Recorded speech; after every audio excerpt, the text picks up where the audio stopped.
L'histoire que je vais vous raconter, c'est celle de Rachel. Avant de commencer cette histoire, Rachel nous explique quelques petites choses. Elle vit dans une grande ville et ne conduit pas beaucoup actuellement en raison de problèmes de santé. Et puis elle nous dit surtout que depuis la pandémie, eh bien c'est vrai, elle s'est tournée vers les applications de livraison. Alors un jour, vers 13 h, elle décide de commander un déjeuner après avoir fait beaucoup de ménage. Rachel passe alors une commande sur Uber Eats. Elle s'installe sur son canapé et regarde une série à la télé. En quelques minutes, un chauffeur accepte sa commande et tout de suite elle remarque quelque chose. Son chauffeur se prénomme Anthony et il est en vélo. Mais Anthony n'a pas de photo de profil. De plus, cette personne n'a pas de livraison enregistrée à son actif. Au début, Rachel n'est pas du tout alarmée. Elle est plutôt amusée de la situation et elle se dit même « Eh bah dis donc, je suis la première cliente de cette personne ». Mais le temps passe et 30 minutes plus tard, Anthony n'a toujours pas bougé sur l'application. À ce stade, Rachel se dit que quelque chose ne va pas ou bien que le conducteur est bloqué. Elle a donc contacté le support via l'option de chat.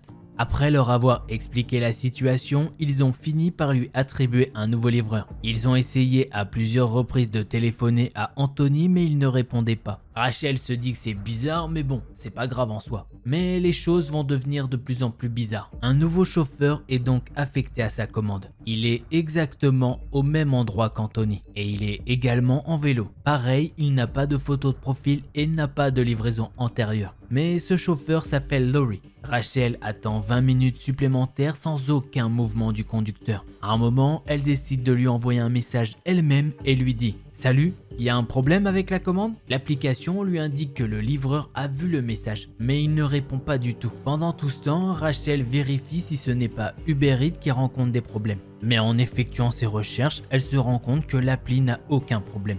Et à ce stade, elle trouve ça de plus en plus bizarre. Et puis surtout, elle commence à vraiment avoir faim. Alors Rachel recontacte de nouveau le support pour leur demander une nouvelle fois leur aide. Ils essayent de contacter le chauffeur, mais pareil, aucune réponse. Ils réaffectent donc un nouveau chauffeur et s'excusent pour la gêne occasionnée. On arrive alors au troisième chauffeur et pareil, c'est le même scénario. Il est au même endroit, sur un vélo. Il n'y a aucune photo et pas de livraison antérieure. Seulement, cette fois-ci, le nom qui est indiqué est Robert. En voyant de nouveau ce manège, Rachel se dit « Allez, je vais annuler complètement la commande ». Et justement, avant qu'elle ait pu annuler la commande, un certain Robert lui a envoyé un message. « Bonjour, j'ai votre nourriture. Quel est votre numéro de téléphone ?» Rachel répond de suite et lui dit « Ah, vous savez, je suis pas très à l'aise de donner mon numéro de téléphone, alors vous pouvez simplement me contacter via l'application. » Il lui répond alors de nouveau « Non, mais quel est votre numéro? Soyez là dans 10 minutes. » S'ensuit alors une phrase vraiment très bizarre. « Au fait, vous avez quel âge?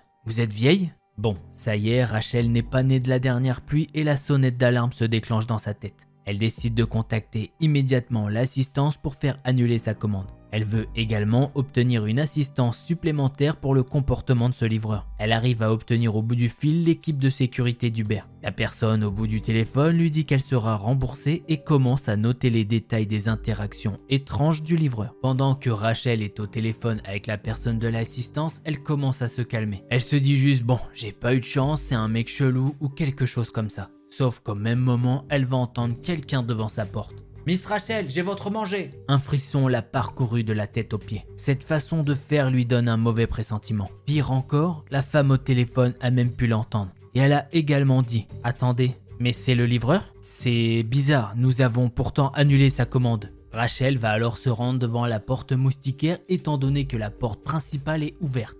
Rachel et cet individu peuvent alors se voir. L'homme commence à la regarder et il remarque très vite qu'elle est au téléphone. Cet homme est alors passé d'un sourire radieux à un air furieux. Le type s'est soudainement retrouvé contre la porte et il n'arrête pas de lui demander avec qui elle est au téléphone. À ce stade, Rachel lui demande de partir car il la met très mal à l'aise. Mais l'homme n'en reste pas là et s'énerve de plus en plus.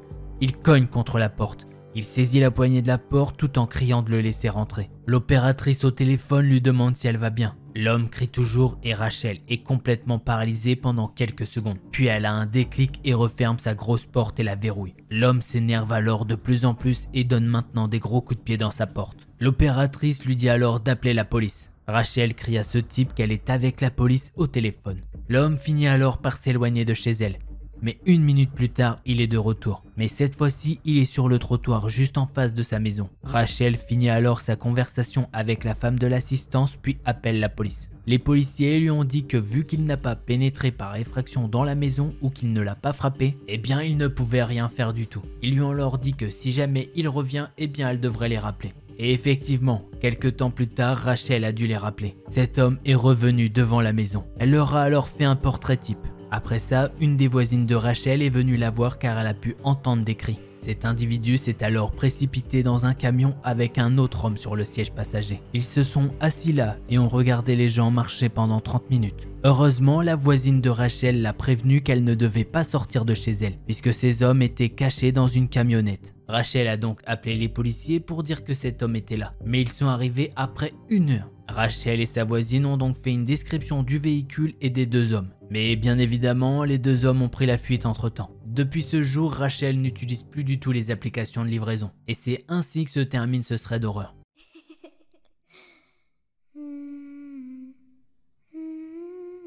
L'histoire que je vais vous raconter, c'est celle de Léa et de William. À cette époque-là, ces 2 hippies, ils sont amoureux de la nature et c'est des grands aventuriers. Ils voyagent beaucoup et font beaucoup d'autostop dans la campagne. Ils enchaînent les petits boulots pour économiser et faire de la randonnée et camper dans la nature scandinave. Pour vous faire court, Léa et William cherchent à trouver le meilleur terrain de camping dans l'une des forêts profondes de Kiruna en Suède. Les 2 amoureux commencent alors leur péripétie dans cette forêt. Au bout d'un moment, ils ont beaucoup marché et ont faim et ils sont très fatigués. Même si Léa a l'habitude de marcher, elle commence à s'épuiser et elle n'arrive plus trop à suivre le rythme.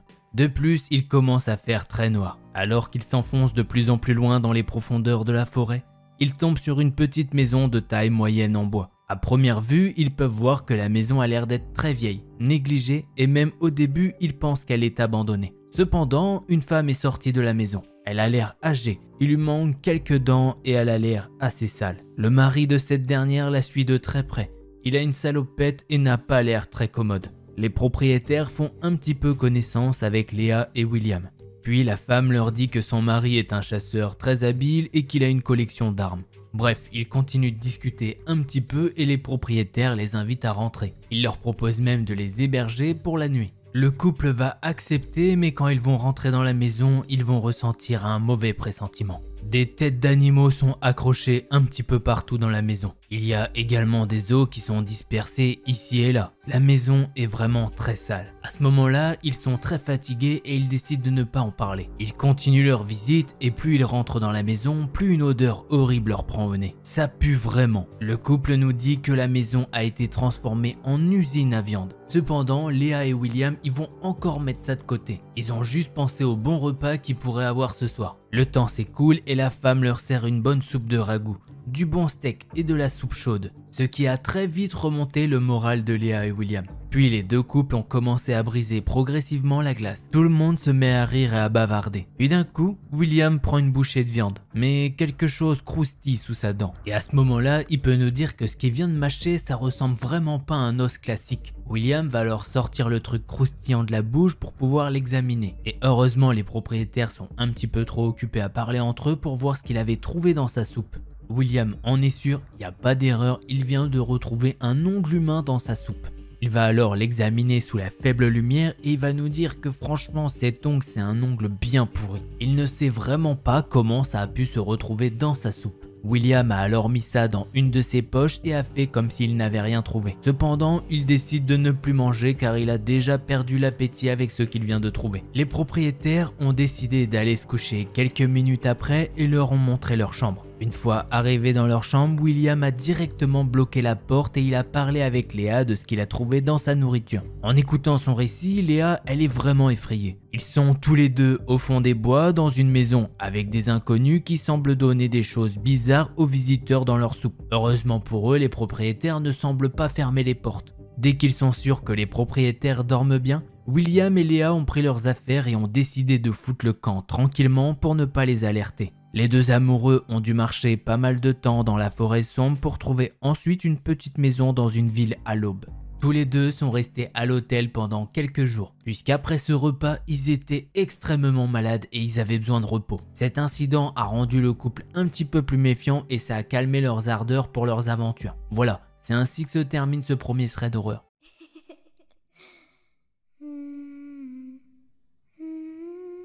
L'histoire que je vais vous raconter, c'est celle de Léonie. Elle a maintenant 22 ans et cette histoire s'est passée il y a 3 ans. Alors tout d'abord, il faut savoir qu'à cette époque, Léonie a un petit ami de 30 ans. Et le kiff de Léonie, c'est d'aller explorer, de prendre des photos et de connaître l'histoire de lieux abandonnés. Elle trouve cet univers très fascinant. En revanche, son copain n'est pas du tout intéressé par ce genre de choses. Mais il n'en a jamais fait non plus, donc quand il voit Léonie tellement en admiration face à cette activité, il finit par lui proposer de l'accompagner. En entendant ça, Léonie elle est ultra contente, puisque d'habitude elle fait ça en solo. Eh ben oui, ses amis n'aiment pas ça non plus. Elle sait bien que c'est dangereux de faire ce genre de choses, mais bon, elle est très têtue. Léonie est donc très contente et elle va sur son ordinateur pour trouver un nouveau spot. Elle fait ses petites recherches pendant 1 heure. Elle vérifie et elle se renseigne sur le spot en question. Il est toujours d'actualité. Léonie est aux anges. Et en plus de ça, il est apparemment pas très connu. Elle continue son investigation et trouve la localisation.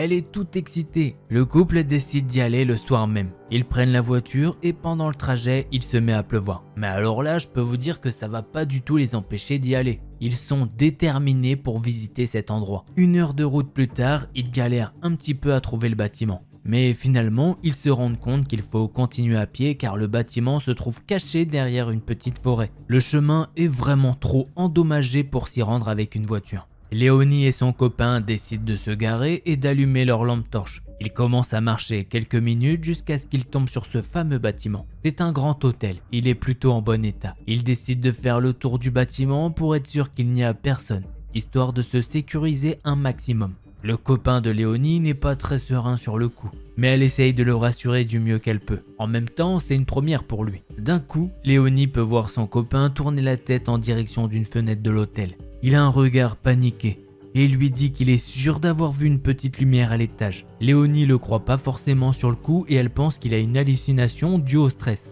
Du coup, elle lui dit « T'en fais pas, y a personne dans ce genre d'endroit. Allez, viens, on va faire un petit tour. Je te jure, et après on repart, c'est promis. » Son copain est plutôt réticent. Mais bon, elle n'a pas arrêté de le supplier pour qu'il reste un petit peu et il a fini par céder. Ils finissent par trouver une petite entrée dans le bâtiment. Mais une sensation bizarre les envahit. Vous savez, la sensation que quand vous éteignez une lumière et que vous avez l'impression que quelqu'un est derrière vous en train de vous observer. Eh bien, à ce moment-là, Léonie sent la même chose, mais en permanence, à chaque pas, à chaque pièce du lieu. Ils continuent leur visite, puis Léonie et son copain finissent par entendre un bruit comme si quelqu'un poussait un meuble en bois et que ça grince. Ce bruit, il vient de l'étage. Là, il y a un petit temps de délai dans la tête de Léonie et là, elle se souvient que son copain lui a dit qu'il avait vu une lumière dans un des étages. À ce moment-là, tous les deux, ils se regardent en ne sachant pas trop quoi faire. Puis bon, ils ont décidé de crier « Y a quelqu'un ?» À ça, ils vont avoir aucune réponse.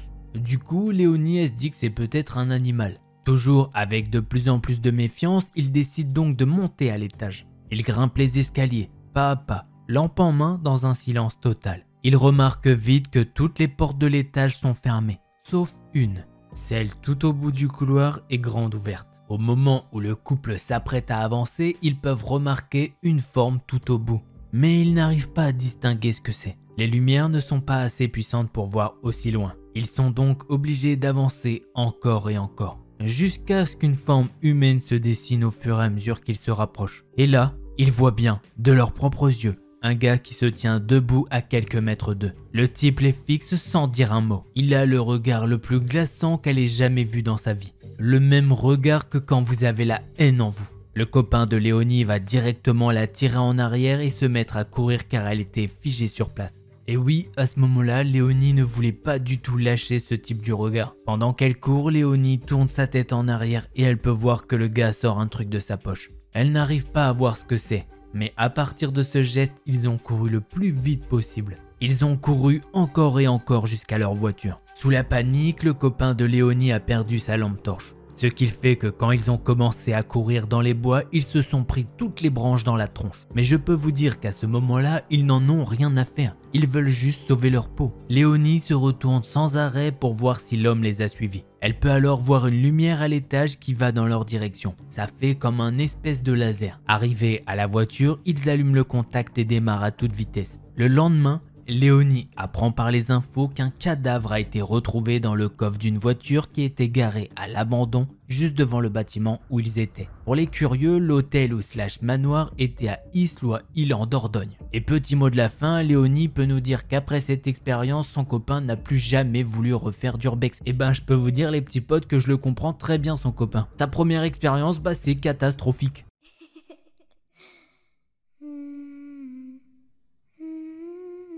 L'histoire que je vais vous raconter, c'est celle d'Arthur. Pour commencer, il nous dit qu'il n'est pas quelqu'un de très courageux, mais il y travaille un petit peu. Arthur, c'est quelqu'un qui est attiré par les films et les reportages un petit peu glauques. Tout d'abord, il nous explique qu'il habite dans une résidence très tranquille en banlieue parisienne. Par contre, sa ville n'est pas connue pour être particulièrement tranquille. Arthur et sa femme connaissent très bien leurs voisins et ils ont même construit une relation amicale avec eux. Mais malgré tout, il y a aussi des voisins avec qui ça passe pas du tout. Maintenant que je vous ai posé un petit peu les bases, passons à l'histoire. Il y a quelques jours, Arthur et sa femme se trouvent dans leur lit. Ni l'un ni l'autre arrive à dormir. Il doit être aux environs d'1h du matin. Et là, ils peuvent entendre du bruit qui vient de l'appartement d'à côté de chez eux. Il y a des cris, des meubles qui se déplacent violemment. Au bout de quelques minutes, ils peuvent même entendre la porte des voisins qui va claquer. Ce qui fait que du coup, quelqu'un est bloqué sur le palier. Arthur entend cette personne frapper à toutes les portes frénétiquement. Cette personne se met même à crier le nom de ses colocataires. Sans réponse, cette personne vient même à frapper chez Arthur. Là, Arthur il fait signe à sa femme de ne faire aucun bruit. Sauf que le gars va alterner entre la porte des voisins et la porte d'Arthur pendant 30 minutes. Dans un élan de courage, Arthur décide d'aller voir par l'œilleton de la porte sur la pointe des pieds. Il ne voit strictement rien dans le couloir. En revanche, la lumière est bien allumée. Par contre, Arthur peut remarquer quelque chose, c'est que sa femme a oublié de fermer la porte. Il repart en direction de sa chambre et fait la morale à sa femme et ferme la porte. 30 minutes vont alors s'écouler et Arthur peut entendre dans le couloir: « Police, ouvrez !» Là, forcément, Arthur il se dit « Bon, s'il y a la police qui est intervenue, c'est que j'ai bien fait de pas ouvrir. » Suite à l'intervention des policiers chez les voisins, les choses se sont calmées. Ils peuvent vaguement entendre les voix des voisins qui disent que l'un d'entre eux est l'agresseur et l'autre est une victime. La tension retombe et le couple essaye de se rendormir. Mais malheureusement, ils n'y arrivent pas, car à travers leur volet, Arthur peut voir des flashs. Ce sont les policiers qui recherchent quelqu'un dans la cour résidentielle. Mais bon, le stress et la fatigue ont eu raison d'eux et ils ont finalement trouvé le sommeil. Le lendemain matin, ils se lèvent et ils allument leur téléphone. Et là, ils voient plein de messages de ses voisins. Le premier étant: « Waouh, putain, qu'est-ce qui se passe à votre étage ? Tout va bien ?» Maintenant, deuxième message: « Je suis monté voir ce qui se passe. Il y a la police qui est là. Il y a du sang partout dans les escaliers et dans le couloir. » Arthur, il cherche pas à comprendre. Il se dirige directement vers leur porte d'entrée et il l'ouvre. Et là, effectivement, il voit qu'il y a du sang partout dans le couloir, sur la porte des escaliers et aussi sur leur porte à eux. Arthur se demande qu'est-ce que c'est que ce bordel. Il décide donc de prendre les escaliers pour se rendre au -1. Et là, c'est le même constat, le lieu est rempli de sang. Là, il commence un petit peu à culpabiliser. Et il se dit que l'homme qui était sur le palier avait besoin d'aide. Puis en discutant avec ses voisins, il a appris ce qui s'était passé. Les voisins qui habitent juste à côté de chez eux sont des jeunes locataires qui sont dans une situation plutôt précaire. Ils vivent à 4 ou 5 dans un 70 mètres carrés, donc c'est pas facile pour eux. D'autant qu'ils ne se connaissent pas forcément. Et apparemment, ils auraient abusé d'un petit peu trop de substances et d'alcool. Ce qui fait que l'un d'entre eux a commencé à faire une crise de paranoïa. Il a menacé ses colocataires avec un gros couteau de cuisine. Mais ces derniers ont quand même réussi à le désarmer, sauf qu'au passage, ils lui ont légèrement coupé la main. Ce qui fait que le gars s'est retrouvé dans le couloir et il a demandé de l'aide un petit peu partout. Et forcément, il a touché un petit peu partout avec sa main ensanglantée. Suite à cet événement, l'homme a été transféré dans un autre appartement. Voilà, c'est ainsi que se termine ce thread d'horreur.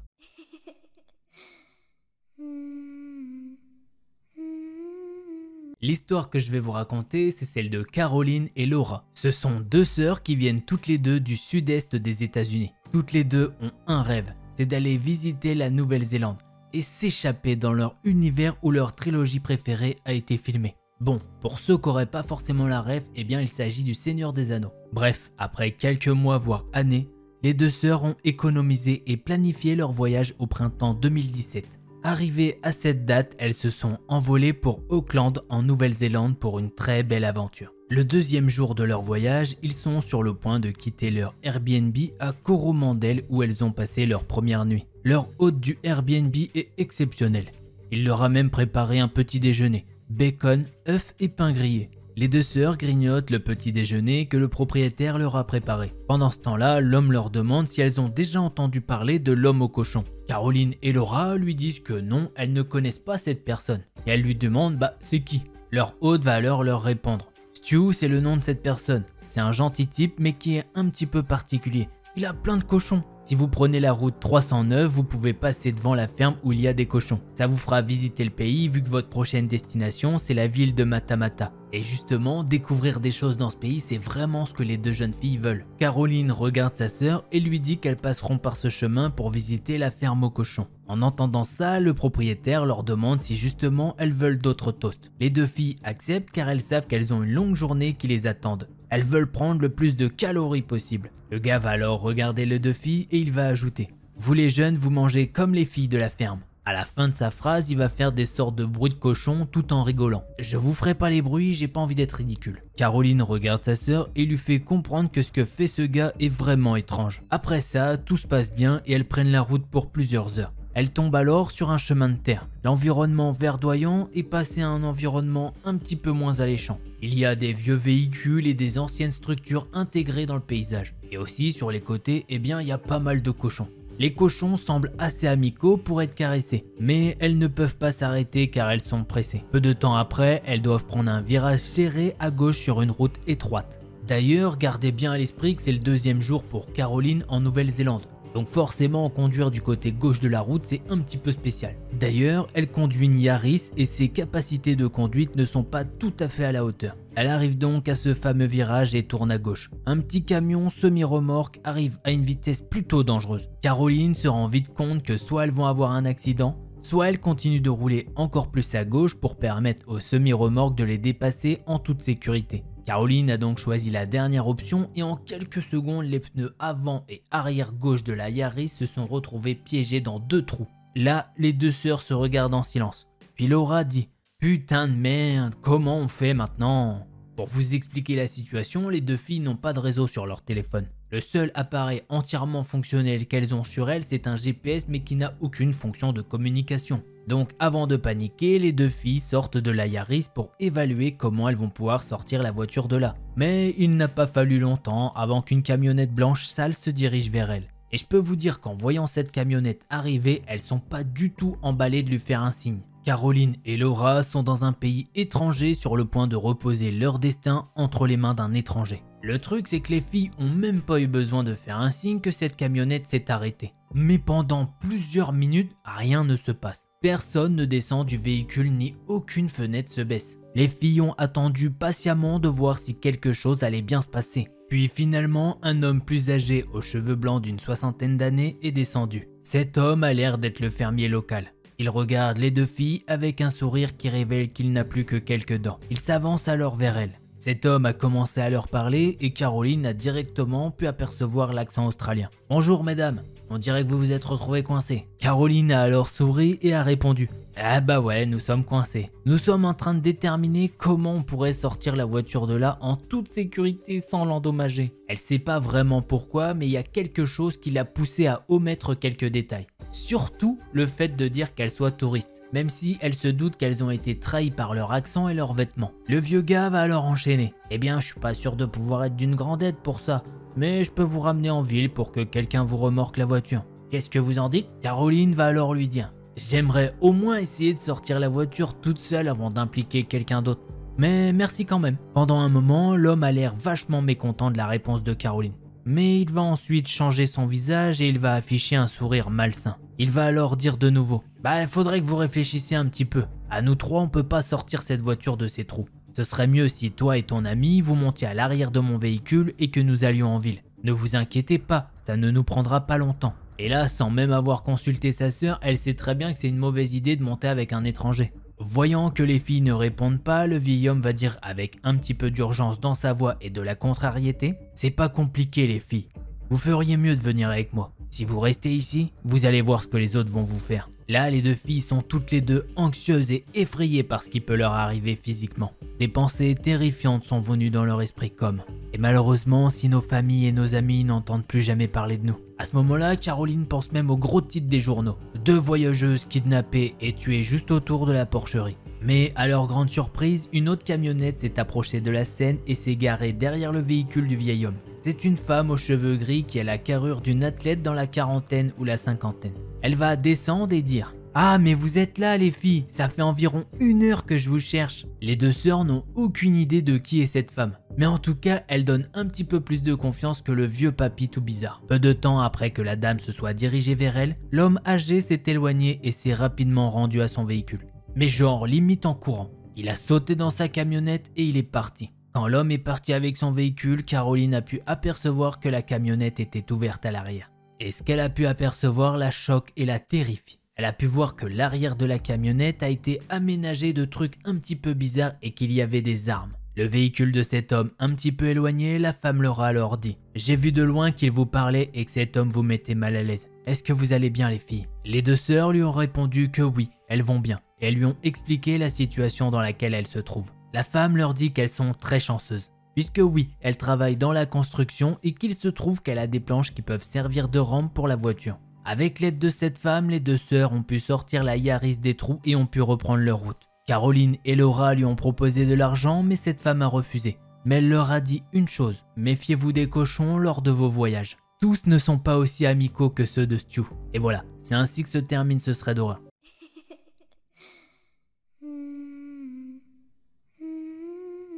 L'histoire que je vais vous raconter, c'est celle de Lou. Elle nous dit qu'au moment des faits, elle a 25 ans et qu'elle habite dans un quartier plutôt tranquille. Mais le truc, c'est que pour rejoindre son petit quartier tranquille, eh bien, il faut passer par un quartier qui est un petit peu moins tranquille. Bref, on se retrouve à l'été dernier en plein mois de juillet. Lou vient de finir son travail. Mais ce jour-là, elle avait décidé de ne pas prendre sa voiture.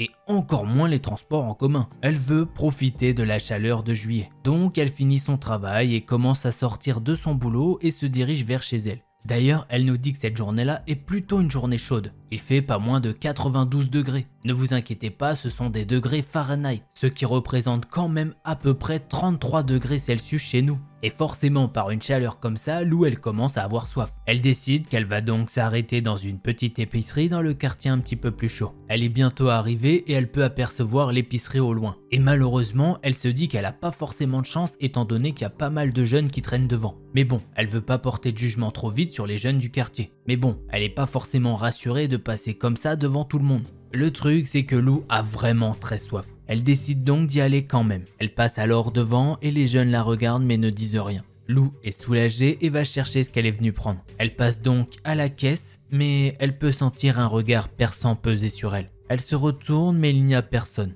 Elle se dit que ça doit être la situation qui l'a fait stresser pour rien. Lou donne alors l'argent pour payer l'article et part. En sortant de la boutique, elle sent toujours les regards des jeunes hommes et décide de presser le pas. Elle a comme un mauvais pressentiment. Mais elle se dit que au moins le point positif c'est qu'elle a de l'eau, puisque oui sa gorge commence à être vraiment sèche. À ce moment-là, elle veut vraiment rentrer chez elle. Elle décide donc qu'elle va couper par le quartier et non faire le tour. Comme ça, elle rentrera plus vite chez elle, puisque quand elle marche, elle peut sentir des regards pesants sur elle. Lou regarde de nouveau autour d'elle, et là, elle peut voir qu'il y a un homme à quelques pas d'elle. Il la regarde comme s'il lui voulait quelque chose. Lou décide alors d'accélérer, mais l'homme fait de même et va encore plus vite que Lou et arrive enfin à son niveau. Ce type commence alors à lui parler. Il lui dit qu'elle est très jolie et qu'il sait pourquoi une jeune femme comme elle est là, ici. Il sait très bien ce qu'elle recherche. Bon, Lou, elle nous dit qu'elle essaye tout simplement de l'ignorer. Elle continue de marcher et essaye d'accélérer. Mais malheureusement, l'homme suit trop simplement son rythme. D'un coup, l'homme va alors se taire. Mais il ne la quitte pas pour autant. Lou va alors le regarder un petit peu en biais et elle peut voir qu'il sourit. Lou continue alors son chemin et arrivé à un moment, elle est obligée de passer sous un pont pour rejoindre son quartier. Là, elle a juste une envie, c'est de faire demi-tour et de s'insulter de ne pas s'en être aperçue avant. Mais bon, après tout, elle se dit que ça va être quoi, l'affaire de 30 secondes, 1 minute pour passer ce pont. Et qu'après ça, il reste encore un petit peu de chemin, mais bon, elle sera bientôt dans son quartier. Le truc qui la dérange un petit peu, c'est que le gars la suit toujours et que son sourire est de plus en plus large. D'ailleurs, le gars est assez grand, musclé et habillé de façon tout à fait normale. Elle passe alors sous ce pont, l'homme est toujours à ses talons. Lou se dit que bon, c'est pas grave, elle va juste se mettre à courir. Mais au moment où elle a l'intention de se mettre à courir, l'homme l'attrape par le bras et la retourne vers lui. Il la plaque contre le mur et il commence à se taper un délire tout seul. Tu sens bon ? Tu chercherais pas quelques petits bonbons pour te détendre, ma jolie? Si tu veux, j'en ai plein à différents prix. Je sais très bien que les petites riches comme toi rentrent dans notre quartier pour profiter des substances qu'on vend. Allez, fais pas ta timide, tu veux tester la marchandise? L'homme va alors un petit peu la libérer et il va sortir des sachets contenant des petits bonbons. Bon, j'imagine que vous l'avez compris, je parle pas vraiment de bonbons. Sauf qu'au moment où il commence à la libérer, Lou commence à courir sans réfléchir. Ça y est, elle est enfin sortie de sous ce pont. Elle a cavalé comme pas possible. Elle essaye maintenant de trouver un endroit assez tranquille pour se reposer. Car oui, je vous le rappelle, il fait vraiment très chaud. Elle ne peut pas courir jusqu'à chez elle. Lou est en nage et elle commence à avoir du mal à respirer. Elle continue sa marche car elle n'est plus qu'à une dizaine de minutes de chez elle. Mais bon, au moins elle se dit qu'elle est dans son quartier. Le truc, c'est qu'elle peut toujours sentir une présence derrière elle. Ce qui est bien, c'est que l'homme ne l'a pas suivie. Ce qui est bien, c'est que l'homme ne l'a pas coursée. Mais elle peut quand même sentir une présence derrière elle. Elle a beau se retourner, elle ne voit personne. Elle se dit que bon, vu ce qui vient de lui arriver, elle est sûrement en stress. Elle marche alors la dizaine de minutes qui la séparent de sa maison. Et là, Lou se dit une seule chose. Elle veut juste retrouver sa petite maison et s'installer chez elle après la course qu'elle a faite. Elle rentre chez elle et ferme la porte à clé derrière elle, chose qu'elle ne fait pas tout le temps. Elle décide que pour décompresser, elle va prendre une bonne douche. Les heures passent et Lou est seule chez elle. Elle écoute des musiques et elle essaye de se détendre. Puisque oui, la rencontre avec cet homme l'a vraiment stressée. Elle est vraiment à fond dans sa musique quand d'un coup, un bruit la fait sursauter. Elle regarde partout autour d'elle. Elle tend l'oreille, mais elle n'entend plus rien et ne voit rien. Sur le moment, Lou se dit que c'est sûrement son imagination, ou à la rigueur que c'était dans la musique. Elle remet alors sa musique, mais cette fois-ci un petit peu moins fort. Elle peut alors entendre de nouveau du bruit, et cette fois-ci, elle arrive à localiser d'où ça vient. Ça vient de sa porte d'entrée. Elle arrête totalement sa musique et décide de se déplacer sur la pointe des pieds pour aller regarder qu'est-ce que c'est que ce putain de bordel devant sa porte. À ce moment-là, Lou se demande comment cette journée qui avait si bien commencé peut alors finir aussi mal. Elle avance alors doucement dans sa maison et les bruits devant sa porte essayent de se faire le plus discret possible. Mais des bruits d'outils qui tombent se font entendre de temps en temps. Elle regarde par l'œilleton et elle ne voit rien, il n'y a que du noir. Elle recule discrètement et elle regarde si ses clés sont toujours sur sa porte. C'est effectivement le cas. Lou se dirige alors discrètement vers sa chambre pour voir ce qui se passe au niveau de sa porte. Elle monte alors les escaliers, mais à un moment, ça grince. Elle s'immobilise et reste figée pendant 5 secondes avant de recommencer à monter. Elle est alors à la fenêtre à l'étage et va se mettre à regarder en bas. Là, elle peut voir 2 hommes devant sa porte d'entrée. Lou n'arrive pas à voir leur visage et ils sont habillés de noir de la tête aux pieds. Là, elle stresse complètement. Elle ne sait pas quoi faire pour s'en sortir. Heureusement, dans sa tête, il y a une petite voix qui lui dit « La police, la police !» Elle cherche alors son téléphone, mais elle ne l'a pas sur elle. Elle se souvient qu'elle l'a laissé là où elle écoutait la musique, en bas. Elle prend alors son courage à 2 mains et commence à courir dans sa maison pour récupérer le téléphone. D'ailleurs, à ce moment-là, elle en a rien à foutre du bruit qu'elle peut faire. Elle prend alors son téléphone et se dirige vers la cuisine pour prendre un couteau. Pendant qu'elle est dans la cuisine, elle se dit que c'est vraiment pas safe d'être dans la maison. Elle décide alors qu'elle va aller se cacher dans le jardin, puisque là-bas, elle a une sorte de cabanon pour le bricolage. Au moment où elle sort dans le jardin, elle a pu entendre que la porte de devant a cédé, mais les hommes ne l'ont pas vue. Enfin, du moins, c'est vraiment ce qu'elle espère. Elle fait les quelques mètres qui la séparent de la cabane en rampant. Elle rentre dans le cabanon et essaye de la barricader comme elle peut sans faire de bruit. Elle appelle la police et elle essaye de leur donner un maximum de détails, son adresse, son nom et la situation dans laquelle elle se trouve. La femme au téléphone essaye de la rassurer et lui dit que justement une patrouille se trouve dans son quartier. En entendant ça, Lou n'est pas rassurée pour autant puisqu'au même moment, ils vont découvrir où elle s'était cachée. Les 2 individus vont alors commencer à mettre des grands coups dans la porte. Lou est en pleurs au téléphone et elle les supplie de venir au plus vite. Le problème, c'est que la porte va céder très vite étant donné que c'est une porte de cabanon. Lou va alors leur montrer qu'elle est armée d'un énorme couteau et elle va commencer à les menacer avec. Le truc, c'est que dans l'opération, elle a fait tomber son téléphone par terre. Elle dit alors à ses gars qu'ils ne doivent pas avancer, sinon elle n'hésitera pas à les planter. Les 2 hommes se sont regardés et ils ont commencé à rigoler. L'un des 2 va alors dire quelque chose qu'elle ne comprendra pas. « T'es une putain de balance !» Tu peux jouer les saintes nitouches, mais t'es avec eux, sale pute. C'est à cause de toi que mon cousin s'est fait avoir, sale chienne. Je vais te défoncer le crâne. Le gars qui vient de dire ça commence à s'approcher d'elle. Et une fois rapproché, Lou a pu voir son visage. C'est bien le gars qui l'a suivi sous le pont. À ce moment-là, elle ne contrôle pas vraiment son corps et elle agite le couteau. Et par chance, elle entaille le gars au niveau du bras. En voyant ça, elle lui dit de ne surtout pas approcher. Le type se met à crier et lui dit qu'il va lui faire du mal. Cette fois-ci, Lou va vraiment essayer de le planter au niveau du ventre. Elle n'a pas vraiment réussi à le planter, mais elle l'a quand même touché de nouveau au niveau des côtes. L'homme recule et commence à tenir son entaille. L'autre agresseur commence à paniquer. Il dit à son pote qu'il vaudrait mieux qu'il parte. « Putain, vas-y, faut y aller, elle a sûrement dû appeler les flics !» Son principal agresseur va alors la regarder une dernière fois et il lui dit « Je te retrouverai,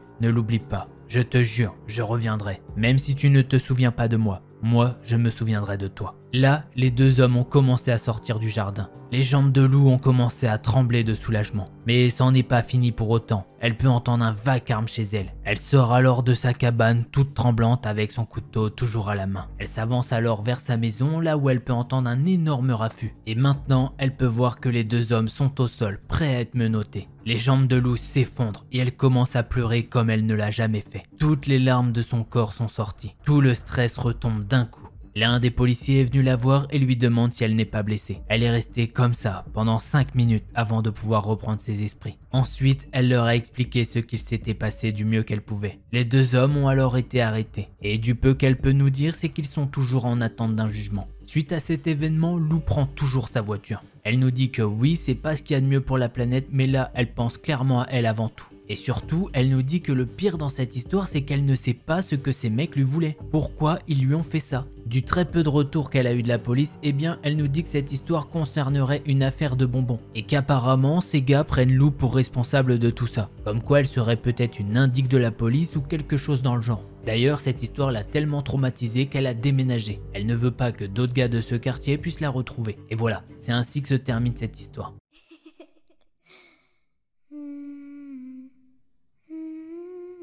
Je m'appelle Evan, j'ai 23 ans et l'histoire que je vais vous raconter est une histoire vraie. Et cette histoire, je l'ai vécue personnellement en décembre 2018, plus précisément le 21 décembre 2018. À ce moment-là, j'ai 18 ans. Je viens d'avoir mon permis et je suis le jeune homme le plus heureux du monde. C'est bientôt Noël. Toute la famille s'est donné rendez-vous chez ma grand-mère paternelle dans le sud-ouest de la France. J'étais le dernier à y aller. Tout le monde y était déjà et il m'attendait. Je devais donc faire le trajet tout seul. Nous sommes donc le 21 décembre, il est 6h30 du matin.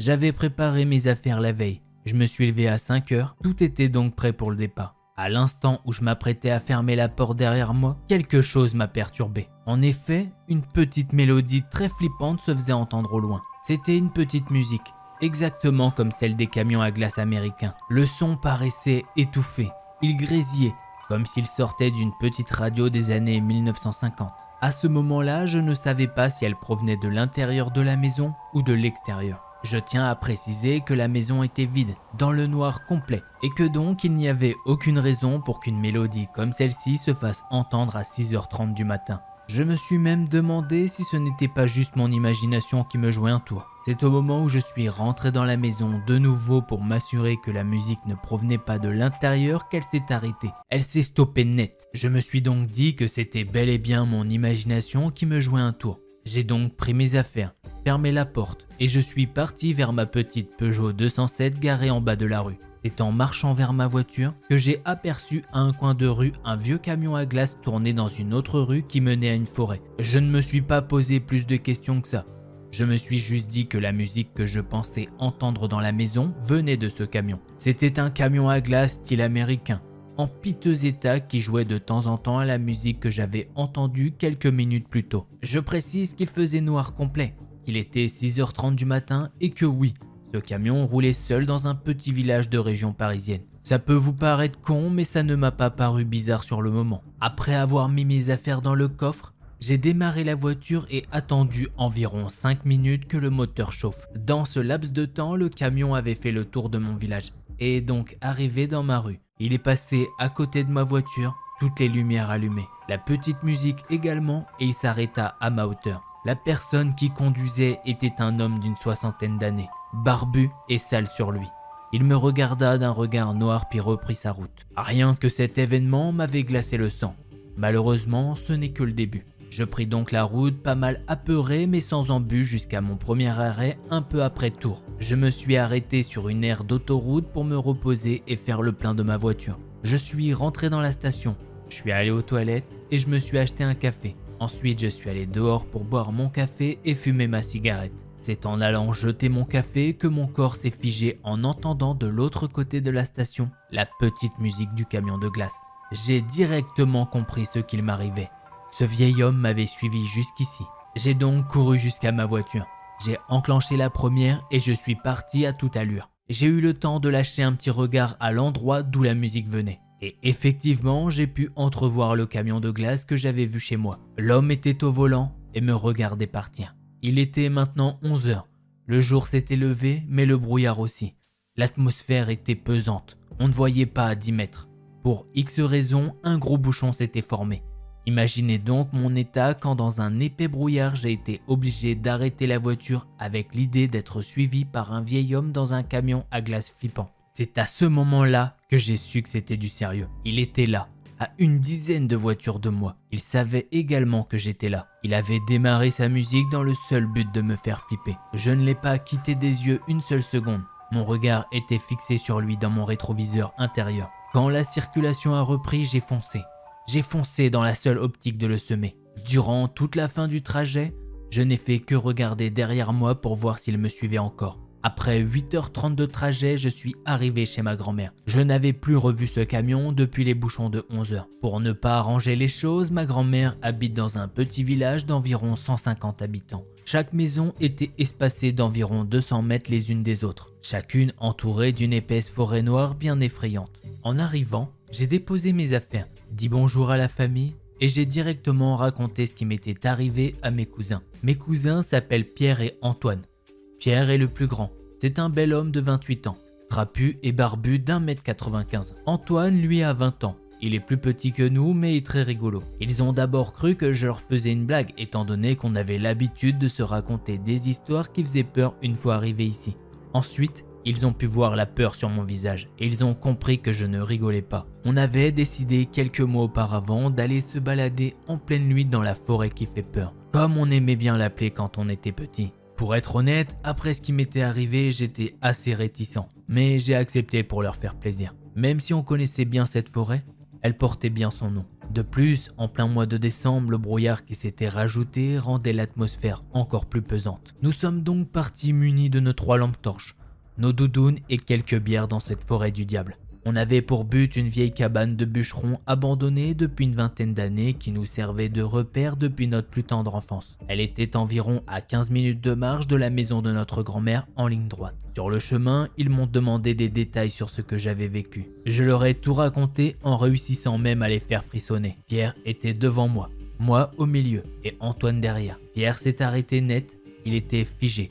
Comme tétanisé. Il nous a demandé de reculer. Il nous a dit avoir vu une silhouette bouger dans la pénombre. Il nous a décrit cette silhouette comme un vieil homme d'une 60aine d'années, barbu et sale sur lui. Sa description m'a glacé le sang. Je lui ai expliqué que cette description correspondait à 100% à l'homme qui m'a suivi depuis chez moi. Et leurs visages se sont décomposés. Nous nous sommes tous les 3 mis à courir vers la cabane en espérant être en sécurité. Nous sommes entrés en trompe dans cette dernière, refermé la porte derrière nous, éteint les lumières, et nous nous sommes allongés par terre. Après être restés 10 minutes sans bouger, un frisson de peur a traversé tout mon corps. La petite musique venait de retentir. Étant pris d'une crise de panique, mes cousins ont compris que j'avais déjà entendu cette petite musique et que c'était celle du fameux marchand de glace qui me suivait. Nous étions toujours allongés, la musique se rapprochait de là où nous étions, jusqu'au point où nous l'entendions tourner autour de la cabane. Heureusement, le marchand de glace n'est pas entré. Nous sommes restés 2 heures, comme ça, dans le noir, à attendre. Après 2 heures d'attente, nous pensions qu'il était parti. Nous nous sommes donc mis en marche vers la maison, le cœur battant à 1000 à l'heure. Le chemin nous paraissait extrêmement long alors que seulement 15 minutes nous séparaient de la maison. Sur 3 lampes torches, plus qu'une ne marchait. C'est à ce moment-là qu'un bruit venu de derrière nous figea tous les 3. Pierre, qui était le seul à avoir une lampe torche qui marchait, se retourna. Il vit l'homme, debout, à une dizaine de mètres de nous. Celui-ci alluma la musique et se mit à nous courser. Il avait dans une main un gros couteau de boucher et dans l'autre une petite lampe torche avec autour du cou une sorte de petite radio d'où sortait la musique flippante. Nous avons couru bien 10 minutes avec cet homme qui nous coursait. Nous sommes finalement arrivés dans une petite maison qui était allumée. Nous sommes tous les 3 entrés sans frapper en criant que nous étions poursuivis. Une famille effrayée de nous voir entrer ainsi nous a gentiment accueillis. Sans prendre le temps de leur expliquer quoi que ce soit, nous avons tous regardé par la fenêtre.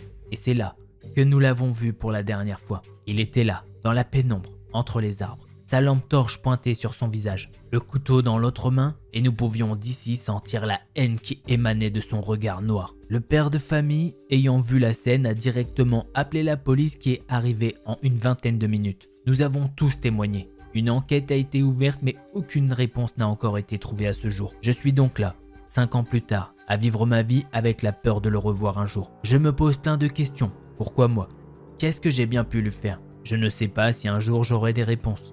Mais ce que je sais, c'est que cet homme se balade sûrement encore dans la nature aujourd'hui, dans son camion à glace et peut-être même à côté de chez vous. Et voilà, c'est ainsi que se termine cette histoire. D'ailleurs, cette histoire, elle me rappelle un petit peu un film. C'est un film avec Paul Walker, il va chercher son frère à l'aéroport, je crois, et ils se font poursuivre par un camion. En gros, avec la CB, ils se font passer pour des jeunes filles et ils chauffent le mec du camion. D'ailleurs, il y a un point que je me souviendrai toujours dans ce film, c'est que ce gars, il les appelle sucre d'orge. Enfin bref, c'est pas le sujet de la vidéo, mais c'est vrai que ça me fait penser à ça. Même si là, Evan, il a rien demandé du tout en plus. Evan, il voulait juste partir en vacances tranquillement comme ça, et t'as un mec avec un camion de glace et une musique creepy qui le suit. Encore, il se rendra au village d'à côté, déjà c'est déjà bizarre. Mais là, il va quand même de la région parisienne au sud-ouest de la France. Et le gars le suit encore. Je sais vraiment pas ce qui est passé dans la tête de cet homme.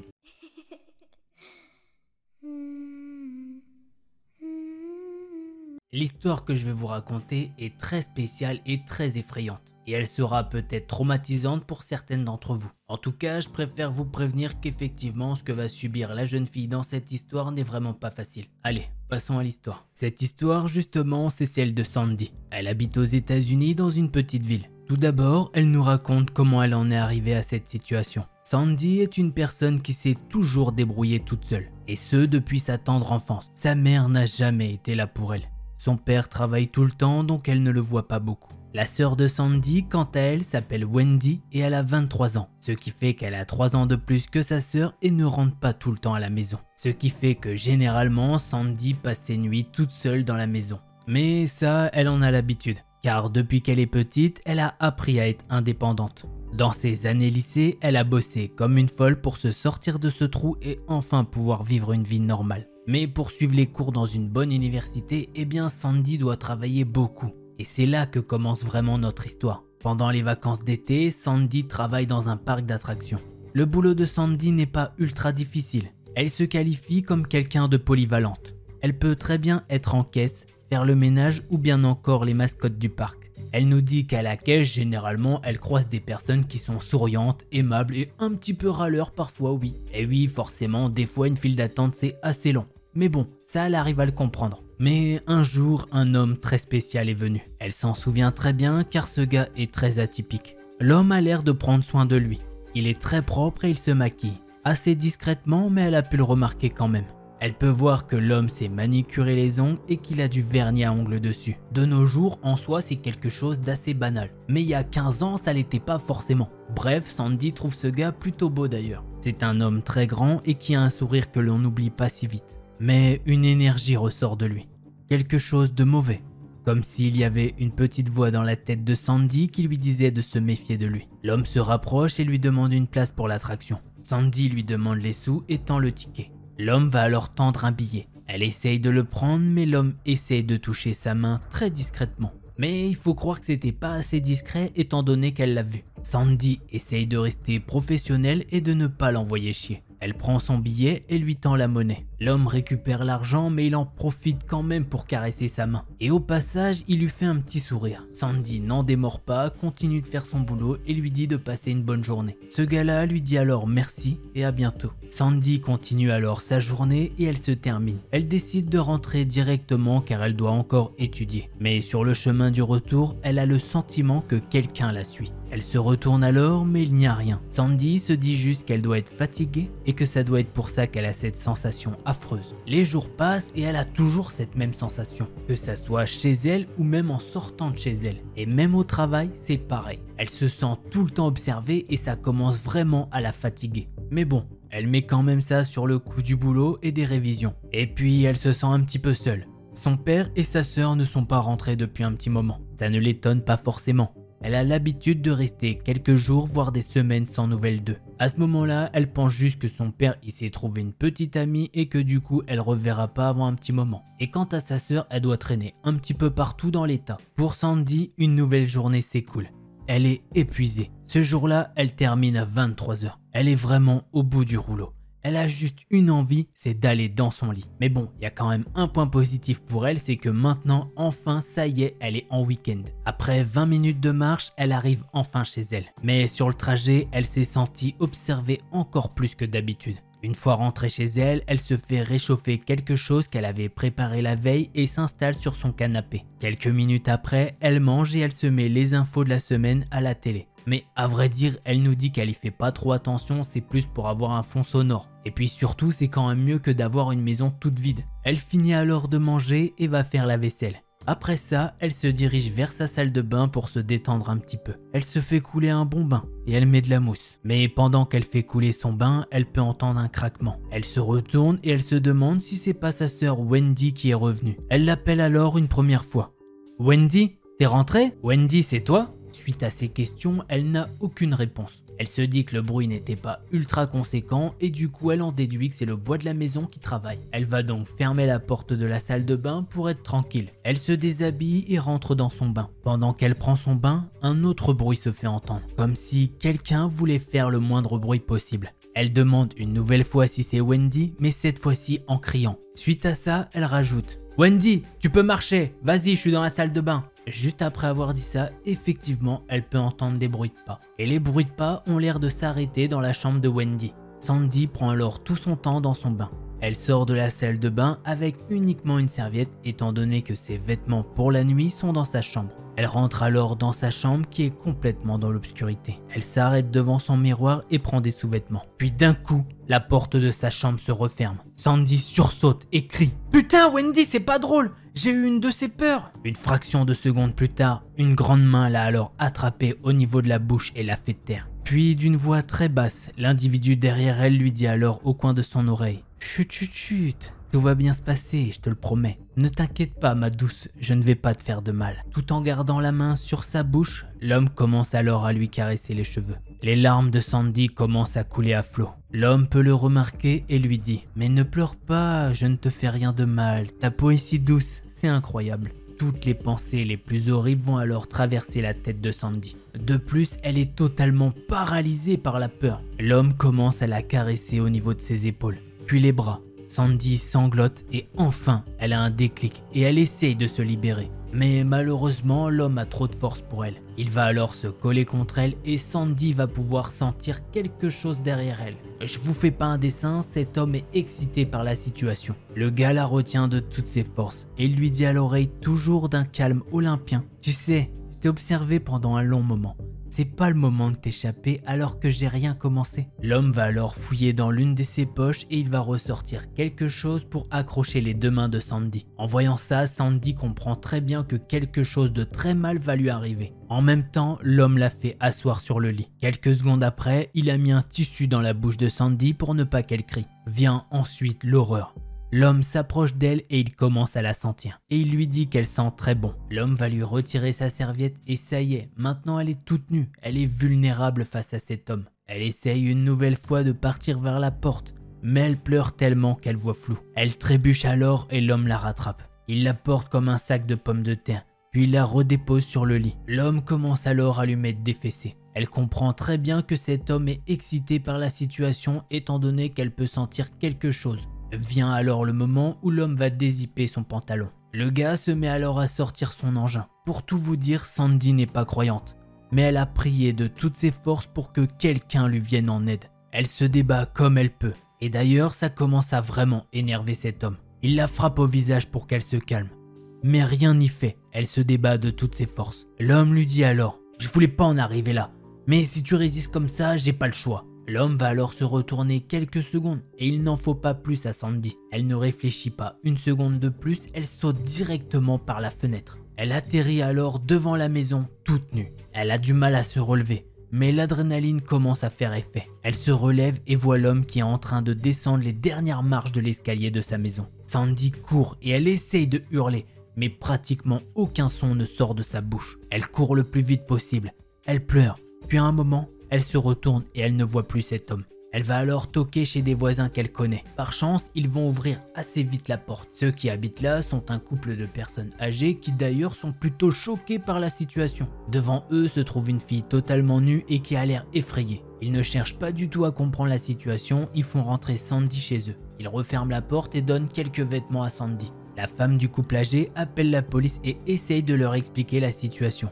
Du moins ce qu'ils en comprennent étant donné que Sandy est sous le choc, complètement tétanisée et n'arrive pas à sortir un seul mot. Les policiers arrivent et essayent de lui poser des questions.